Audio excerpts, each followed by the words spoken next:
There are words so charged with divine power that once spoken, they never fade. They echo through the invisible, weaving gold into the fabric of your life, summoning wealth, opportunity, and favor from corners you cannot see. You don't have to repeat them 1,000 times. You don't need to strive or beg or chase. You speak them once, with faith burning quietly in your chest, and then you release them, knowing the infinite has already begun to move. Florence Scovel Shinn called these words divine decrees, not wishes, not affirmations of hope, but commands issued from the throne of your own spirit. Most people never discover them.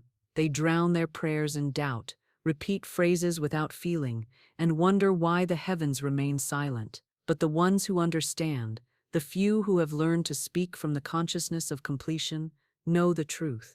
One word spoken in absolute faith carries more creative power than a lifetime of anxious repetition. Tonight, I will reveal 4 sacred phrases, spoken once, felt deeply, and released into the infinite, that awaken wealth like a seed bursting through rich soil.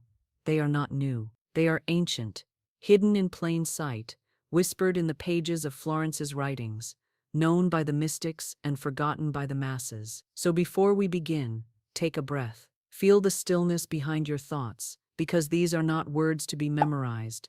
They are keys to be turned. If you're ready to declare to the universe that you are open, aligned, and prepared to receive, write in the comments right now, "I attract abundance." That single declaration sets the energy in motion, your signal to the unseen that tonight you awaken the creative law of your own voice. Now, let me tell you how I found them. For years, I thought I knew the language of wealth.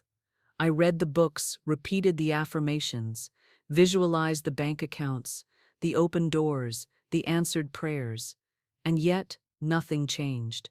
I would whisper words into the dark, hoping the heavens would finally take pity. I would wake in the morning with that old familiar ache, that sense that something was missing, and somewhere deep within, I knew I wasn't speaking to God. I was pleading with my own fear. It wasn't until I stumbled upon Florence Scovel Shinn's writings, The Game of Life and How to Play It, that the veil began to lift. Her words struck me like lightning. Your word is your wand, not your hope, not your wish. Your word. Florence taught that the spoken word is not a request, it's a decree. When you speak, you do not ask the infinite to act. You command the invisible law within you to produce its reflection in the visible world. You are not talking to God, you are talking as God's instrument, channeling divine authority through your voice, and that was the secret I had missed all along. I had been speaking as a beggar, not as a creator. You see, wealth is not something you chase. It's a frequency you remember, and the only language it understands is certainty, the unwavering conviction that what you claim is already yours. Florence said, "You have to act as if you had already received it." But she went further.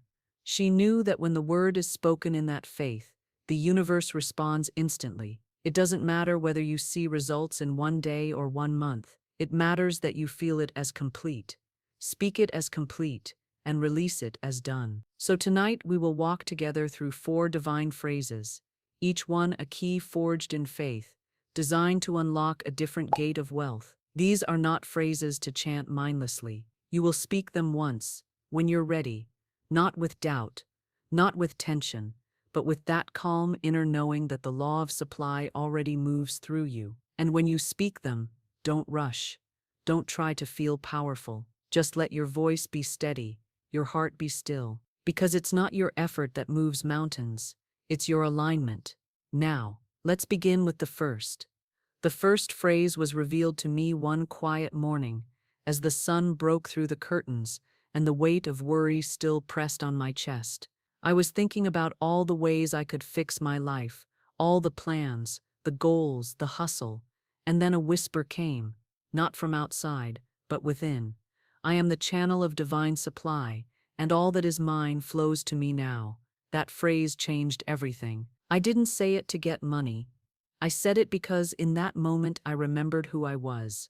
Florence wrote that every person is a spiritual instrument, a conductor of infinite abundance. Money, opportunity, success. They are not earned through strain. They are attracted through alignment. When you say, I am the channel of divine supply, you stop identifying as someone chasing wealth and start remembering that wealth flows through you. You are not separate from the source. You are its expression. This phrase is not about forcing. It's about allowing. You say it once, with awareness, and then you release it. Picture it like turning a faucet. The water was always there. You simply open the valve. Close your eyes for a moment. Imagine yourself standing beneath a waterfall of golden light. Warm, endless, radiant. That light is divine supply. Not just money, but ideas, opportunities, solutions. You don't have to build the river. You are the river. When you whisper, I am the channel of divine supply, and all that is mine flows to me now. Feel it ripple through you like a soft current. Don't push. Don't question. Don't wait for proof. Just rest in the knowing. The law is already at work. Because the moment you speak from faith, once, the current begins to move. And from that day forward, I noticed something extraordinary. Where there had been resistance, there was ease. Where there had been fear, there was trust. And where there had been emptiness, opportunities began to appear, quietly, naturally, almost shyly at first, then with unstoppable momentum, not because I had forced them, but because I had remembered the truth. Divine supply doesn't need your hustle, it needs your harmony. Now, my friend, before we move to the second phrase, take a breath. Feel the calm weight of that truth in your chest.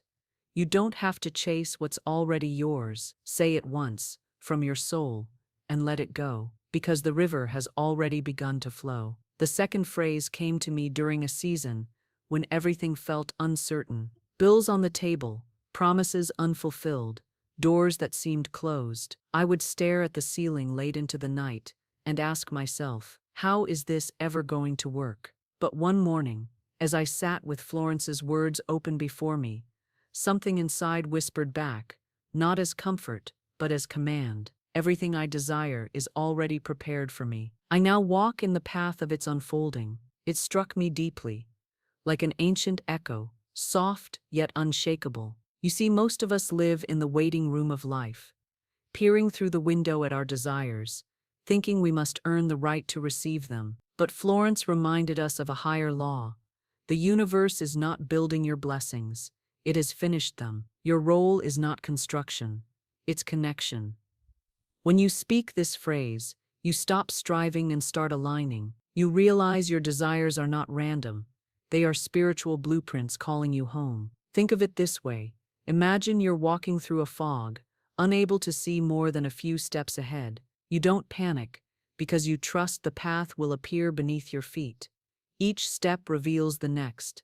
You don't create the road, you reveal it by walking. That is the essence of this declaration.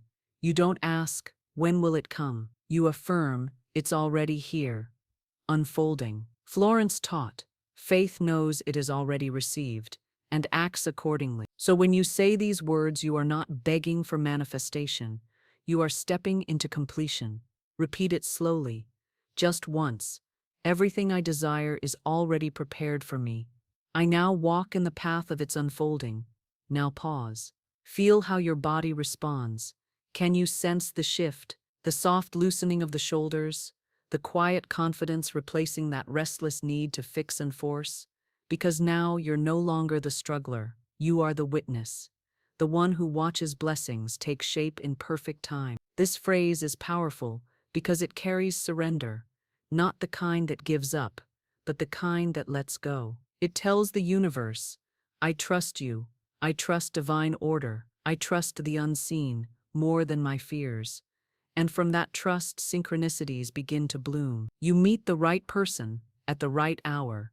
An email arrives, a door opens, a burden lifts, not through hustle, but through harmony.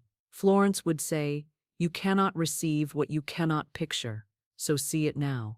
Close your eyes and imagine your desires, not as distant dreams, but as forms taking shape around you. That house, that opportunity, that peace. It already exists in divine mind. You're simply walking toward its visible expression. And when doubt knocks, because it will. You don't answer with fear. You return to the phrase, speak it once again, and feel the truth rise in you like a sunrise through fog. Everything I desire is already prepared for me. I now walk in the path of its unfolding. No strain, no struggle, just unfolding. Because wealth, peace, love, they are not destinations. They are states of being revealed as you align. Now breathe.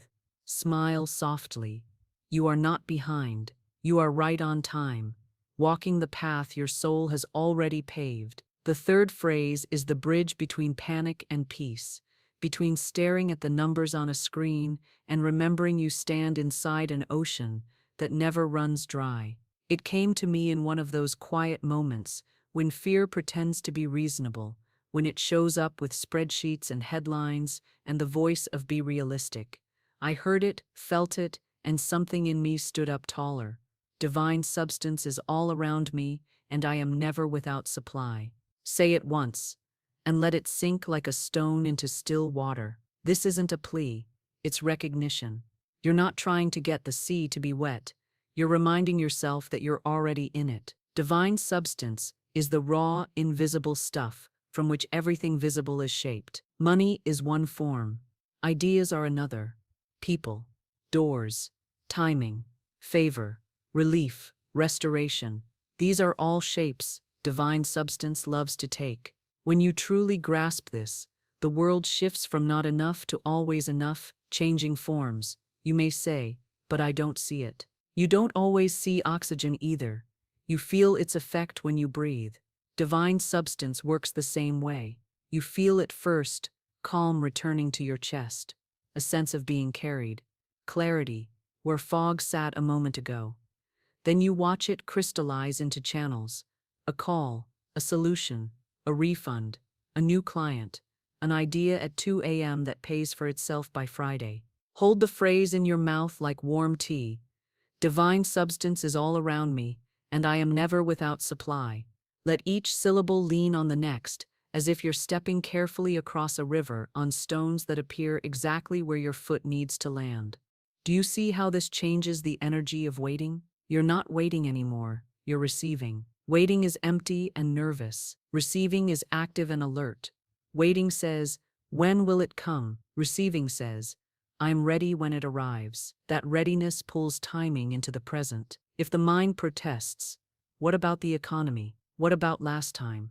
Remember, divine substance is not the stock market. Divine substance predates headlines and outlasts them. When Florence said you can't lose what's yours by divine right, she meant there is a current under every appearance. Align with the current and the appearances reformat. Let this phrase renovate your habits. When you check your balance, thank the channels that are open and name the channels about to open. When you shop, choose from peace, not from proving. When you give, release from fullness, not from fear of pleasing. When you receive, receive without apology. Apology is a small door. Blessing is a wide one. Keep an evidence page somewhere. Paper, notes app, the back of a receipt. Title it proof of surrounding supply. Write down each small sign. The waived fee, the timely invitation, the idea that saved you 3 hours, the kindness that turned into a contract. This isn't superstition. It's training your nervous system to notice abundance so it can let more in. What you track, you tend. What you tend, grows. What about debt? Speak the phrase over debt too. Debt is a past decision asking for present wisdom. Stand over it like a gardener over a patch you're recommitting to. Divine substance is all around me, and I am never without supply. Then ask, what debt wants to leave my life first? Make one clear move in that direction. The law of momentum will meet you. Divine substance loves clarity. What about income that feels capped? Capping is a human idea. Substance is boundless. Sometimes the raise comes as a new role, a new offer, a new path you've been ignoring, because it asks you to become larger inside before the numbers reflect it outside. Be willing to grow. Growth is supply taking shape within you before it shows up around you. This phrase softens the places that resist that growth. There is a holiness to ordinary moments once you understand this. You're buying bread, and you bless the flow that brought it. You reply to an email, and you bless the channel it might become. You sit quietly with your coffee, and feel the warmth in your hands. That too is supply. Peace is supply. Confidence is supply. Rest is supply. The money arrives faster when you stop treating money as your only nourishment. And about say it once. Here is the deeper meaning. One decisive utterance made in alignment is worth more than 1,000 anxious repetitions. Speak it once with the weight of truth. After that, your job is agreement. Agreement looks like not contradicting yourself, not dramatizing lack for attention, not measuring your life with a ruler borrowed from fear. If you feel the need to repeat the phrase, do it from serenity, not scrambling, from I love this truth, not I hope this works. Spirit hears the difference. If you like a small ritual, choose one, a tiny coin in your pocket that you touch when the worry voice starts, a pause before you press pay, where you bless the circulation, a 2-minute evening review where you thank 3 forms substance took today. Ritual is just rhythm made visible. I remember a teacher who told me her paycheck felt like a ceiling. She began saying the phrase once each morning, and then behaving like a woman surrounded by supply.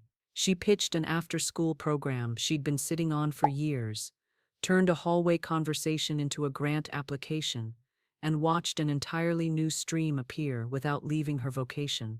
Her words didn't conjure money out of thin air. They removed the film over her own eyes so she could see the doors standing open. You'll feel this too. A soft certainty that needs no show. A willingness to take the next right step without needing the next 10. A calm fun returning to your work. That's how divine substance moves. Quietly, thoroughly, then suddenly. Like spring. So one more time. Let the words settle where they can do their work. Divine substance is all around me, and I am never without supply. Walk into the rest of your day as someone who knows that to be true.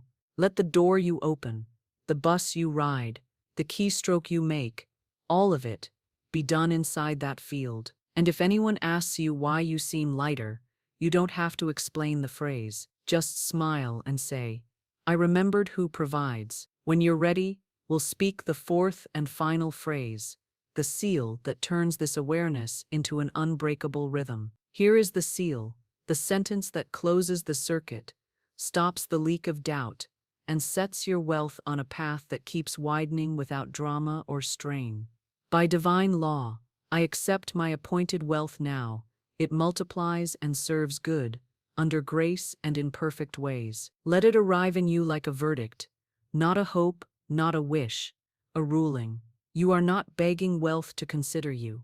You are consenting to what is already yours by right of consciousness. The key word is accept. Most people don't have a money problem. They have an allowing problem. The channels are there. The substance is thick in the air. The ideas are knocking. The helpers are circling. Yet the door inside is half-latched by old vows, quiet guilt, low ceilings, inherited from people who loved you and feared for you. This sentence unlatches the door. By divine law, you are reminding your mind there is an order deeper than headlines, bosses, seasons, and personalities. Divine law is impartial, accurate, and immediate in the unseen. It doesn't take sides, it takes shape. When you invoke it, you are stepping onto the track where trains actually run. You waste no more time on superstition or exception. You choose cause over chaos. I accept my appointed wealth now. Appointed means set aside with your name on it. Not stolen from someone else. Not a lucky accident. Not owed to you by pity. Appointed. You could feel that word in your bones if you let it. It collapses the habit of reaching and replaces it with the posture of receiving. And now matters. Not someday when I'm better. Not when the market calms. Not after I fix every flaw. Now is where law works. Now is where you live. It multiplies and serves good. Increase without purpose. Collapses into noise. When money knows its mission, it arrives without argument and stays without struggle. Serving good protects you from the 2 great sabotages, guilt about having and fear about keeping. When your wealth serves good, it carries its own permission. It justifies its own growth, under grace and in perfect ways. This is Florence's soft thunder, the clause that prevents force and invites elegance. Under grace means no blowback, no harm, no coercion, no frantic proving. Perfect ways means doors you didn't have to kick open, timing you couldn't have planned, outcomes that bless more people than your original request imagined. Say it once, really say it, and then behave like someone who has accepted. Acceptance is not a feeling you wait for, it's a stance you take. When you accept your appointed wealth, you stop negotiating with lack. You stop explaining your dreams to people committed to smallness. You stop spiritual shoplifting. I want results without alignment. You choose congruence, thoughts, words, and actions, all pointing in the same direction. How does acceptance move? Quietly at first. You'll notice you answer emails faster. You stop doom-scrolling money talk. You remember talents you shelved. You fix what's been wobbling. Subscriptions you don't use. Invoices you haven't sent, boundaries you've been too polite to place. This is not hustle, this is harmony. The river within you clears its banks, so the water can rise without flooding the village. Try it right now. Sit up 1 inch taller. Let your jaw unclench. Feel your feet on the floor. Wealth likes grounded people. Place your hand on whatever symbolizes your commerce, your phone, your portfolio, your tool, your pen.